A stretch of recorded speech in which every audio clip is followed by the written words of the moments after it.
Baik, kita kembali di duel kandidat. Saya potong tadi. Ya, masyarakat awam pemilih berpikir dengan datang bersusah payah ke TPS, ya tergantung bersusah payah atau tidak, sukarela atau bagaimana.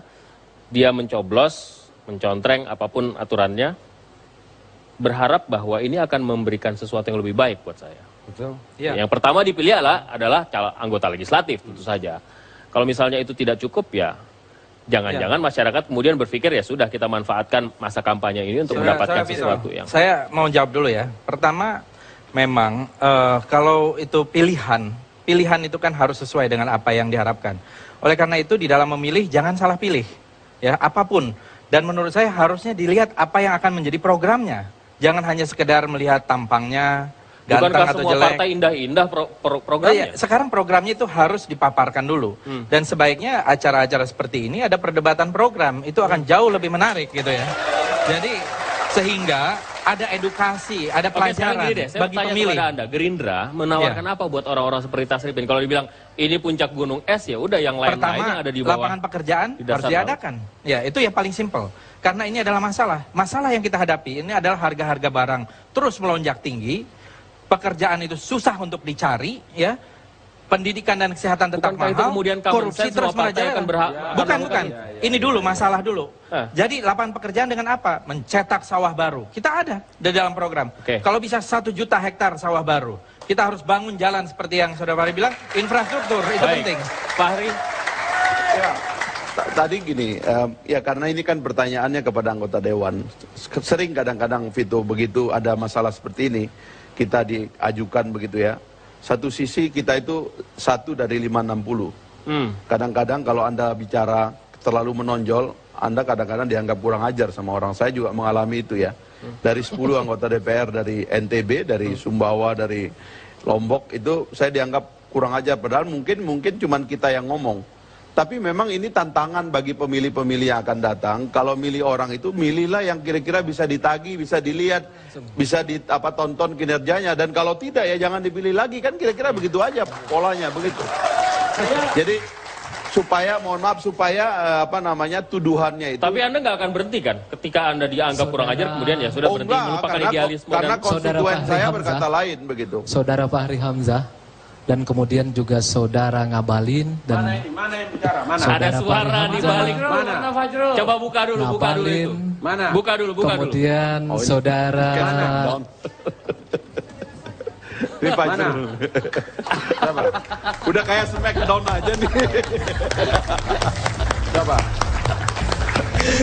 Hampir 1 jam. Apa tadi, Bung Fajrul? Hampir 1 jam mendengarkan Anda semua. Terima kasih. 1 jam Anda mendengarkan sudah ya? Mendengarkan. Apa kesannya? Kesan saya adalah Anda berlima pantas menjadi anggota DPR di 9 April 2014. Cuma saya harus tes dulu. Itu teman. Fahri, kau kan teman aku. Memang benar kau mesti menilai begitu sama kami. Agak kareba. Madeceng. Bagus. Oke, baik. Saya cuma ini saja. Saya ingin menyampaikan apa yang mempertajam apa yang ingin disampaikan begitu. Tadi saya mendengar ada beberapa hal yang di poinnya, yaitu soal korupsi, soal kemiskinan dan ketimpangan sosial, pluralisme, HAM, dan kemudian hukum dan penegakan HAM.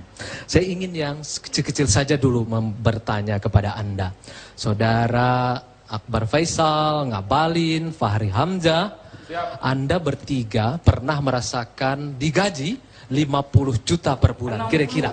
60 juta per bulan. Ya. Itu masih ada plus-plusnya nggak? Masih ada plus-plusnya nggak? Enggak. Oh, nggak ada ya. Jadi Anda semua yang hadir di sini, Anda dengarkan, mereka pernah mendapatkan gaji 60 juta per bulan. Berarti dalam 1 tahun mereka kira-kira mendapatkan berapa? 600-720 juta per tahun. Selama 5 tahun 3,6 miliar. 3,6 miliar. Anda tahu uang itu adalah pajak dari Anda semua. Oke, sekarang saya ingin bertanya kepada Anda. Adian, Anda juga akan mendapatkan 3,6 miliar. Kemudian saudara Fadli waktu itu MPR berapa Fadli tuh? juga? Lebih 600.000 dulu. Oke, 3,6 miliar. Dan kemudian karena ini akan 2 kali, berarti akan lebih panjang lagi. Apalagi Anda nanti akan mendapatkan fasilitas, rumah mungkin, pasti dapat rumah. Dan yang paling sial adalah, Anda kalaupun korupsi, seperti Nazarudin atau Pandana Baban, Anda akan tetap mendapatkan pensiun. Sekarang pertanyaannya, apakah Anda setuju anggota DPR yang korupsi seperti Nazarudin dan kawan-kawannya tetap mendapatkan uang pensiun? Itu pertanyaan pertama dan Anda berlima harus menjawab. Silakan. Saya pertama dulu. Saudara Fahrul, Fajrul, si Kampung. Jadi saya bahkan menambah tadi karena saya ingat saya meskipun saya tidak pernah melihat angkanya karena langsung masuk ke rekeningnya. Itu sekitar 60-an lah kira-kira. Jadi lebih banyak dari yang Anda sebutkan. Tidak terlalu banyak anggota DPR yang mau mengakui gaji. Terlalu sederhana kalau pertanyaan itu, kawan. Saya bahkan ini sebenarnya, saya kan ini pensiunan DPR. Saya belum pernah mendapatkan pensiun saya dan nggak tahu bagaimana caranya. Ya sudahlah, nggak apa-apa. Tapi menurut saya terlalu berlebihan kalau ada anggota DPR, jangankan yang korupsi, yang pensiun pun menurut saya sudah tidak layak mendapatkan pensiun gitu. Oke, baik. Berarti Undang-Undang 12.1980 apa yang Anda akan lakukan? Anda akan mencabutnya atau bagaimana? Karena selama Anda 5 tahun di DPR, saya tidak pernah mendengar Akbar Faisal mau mencabut undang-undang tersebut. Apa undang-undang apa? Undang-undang yang mengatakan bahwa pejabat tinggi negara termasuk anggota DPR mendapatkan pensiun walaupun dia seorang koruptor. Anda tidak pernah mau mencabut. Saya bahkan ada sebuah kasus, Pak Fajrul, Saudara Fajrul. Bagaimana kemudian saya memprotes, jangankan yang soal gaji, cara duduk saja. Pada saat kita membahas undang-undang protokol ya, sebenarnya Pak Fajrul, dalam banyak hal, orang mungkin termasuk Anda juga melebih-lebihkan posisi DPR. Dalam kenyataannya Pak, kami itu hina di hadapan pemerintah Pak. Bagaimana misalnya kita mengikuti upacara 17 Agustus di Istana Negara, anggota DPR di dekat tong sampah, dan ada orang yang nggak tahu katanya membeli undangan di situ. Nah dalam hal uang, saya barangkali sedikit agak bangga mengatakan kepada saudara tentang apa yang dilakukan Akbar Faisal selama menjadi anggota DPR Pak. Satu-satunya anggota DPR yang membuat laporan pertanggungjawaban kinerja selama setiap tahun selama anggota DPR hanya Akbar Faisal. Dan itu tidak terbantahkan. Tetapi apapun namanya Pak Fajrul, terlalu banyak peristiwa di DPR yang ternyata tidak cukup hanya seorang Akbar Faisal di situ. Maka kemudian ketika saya mau pindah, saya tanya masyarakatku di Wajo, Bulukumba, Bone, apakah Anda setuju? Saya tidak peduli partai apa Anda, tetapi yang penting Anda tidak meninggalkan kami sebagai rakyat. Satu aja ini. Dari 60 juta gaji Anda per bulan, tadi ada Tasripin. Anda kira-kira mau memberi dia berapa? Tadi sudah tawarin tadi staf nomornya. Betul. Jangan lihat ini sebagai bahan kampanye. Sebagai manusia, karena saya melihat diri saya pada dia, saya akan membelikan pembeli buku. Tidak untuk yang lain, pembeli buku. Oh, jadi Anda tidak mau misalnya akan memberikan 50 juta untuk Tasripin? Saya gitu? tidak punya uang. Pak Fajrul, saya mau, ternyata saya pensiun dari DPR pun ternyata saya bukan orang kaya. Boleh, enggak apa-apa saya sebutkan di sini barangkali, saya tidak malu mengatakannya. Bahkan rumah yang saya tempati sekarang pun belum lunas. Oke, baik. Yang lain deh menjawabnya. Oke. Saya sama tapi pendek aja jawabnya. Ya. Bagaimana Anda menilai anggota DPR yang korup tetap mendapatkan pensiun dan apa yang akan Anda lakukan? Gitu aja. Terminologi korup sampai hari ini seperti kalau kita mengakui terhadap konstitusi negara, setiap orang itu menjadi tersangka, menjadi terdakwa, menjadi segala macam yang kaitannya dengan hukum. Saya harus mengatakan dengan jujur bahwa sama seperti orang mengatakan, Republik ini juga selalu, semua Ngabalin orang mengatakan. sederhana aja, Nazarudin sudah diputus korupsi dan sekarang mendapatkan uang pensiun dari DPR. Anda setuju atau tidak? Tidak. Kalau Anda tidak setuju, Tidak, bagaimana gini. Anda lakukan? Saya belum mendengar bahwa kalau Nazarudin itu mendapat pensiun. Jangan ente bikin cerita. Karena dia tidak cukup untuk melaksanakan tugas di parlemen. Saudara harus tahu ada masa jenjang orang berdinas di parlemen, baru dia memiliki persentase bisa mendapatkan pensiun. Jangan keliru. Fajrul jangan bikin pertanyaan yang macam-macam. Dari Sekjen DPR sudah ditegaskan bahwa Hati-hati. Betul. Ada undang-undang.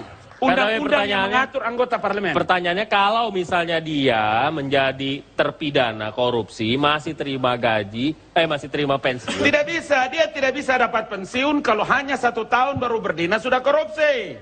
Ya kalau Tidak misalnya, mungkin. kalau 2 tahun misalnya. Kan 2 tahun tidak bisa. Dari mana saudara dapat baca undang-undang? Coba baca itu undang-undang di sana. Gini. Karena itu kenapa kami mendapat pensiun? Karena saya berdinas 5 tahun. Baik, oke, Burhan silakan. Oke, terima kasih. Saya ingin mengembalikan perdebatan kita, terutama pada segmen pertama hingga ketiga. Nah tadi ada, saya kira satu pernyataan yang menarik untuk kita diskusikan. Ini soal ya. 30% APBN? Ya, soal partai politik itu, apakah by definition kotor atau korup, ataukah partai politik ibarat pisau yang bisa kita pakai untuk kepentingan kita sebagai masyarakat, atau untuk kepentingan elit-elit politik saja. Menurut Anda dulu sampai sekarang? Gini, kalau yang pertama, ya, partai politik by definition korup atau kotor, saya kira sudah banyak referensi yang menuju ke arah sana. Bahwa partai politik korup atau kotor, karena memang di dalam dirinya partai politik akan menciptakan monster-monster jahat.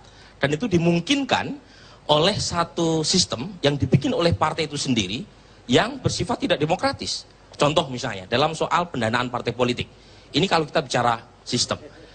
Sekarang, kalau kita lihat di DPR, semua inisiasi untuk mentransparansikan rumah tangga pendanaan partai politik selalu dihadang oleh elit partai itu sendiri. Padahal pengeluaran partai politik itu sangat mahal. Misalnya untuk kebutuhan administrasi, sementara budget dari negara juga kecil. Jadi kalau kemudian partai politik dianggap by definition kotor, karena memang partai politik dengan sengaja menciptakan para elitnya untuk korup gitu loh. Ya. Ataukah yang kedua? Ini yang kedua. Yang kedua saya tidak terlalu tertarik untuk itu. Okay. Mari kita bicara yang pertama dulu. Yang pertama. Ditanggapi usai jeda berikut ini, tetaplah bersama kami.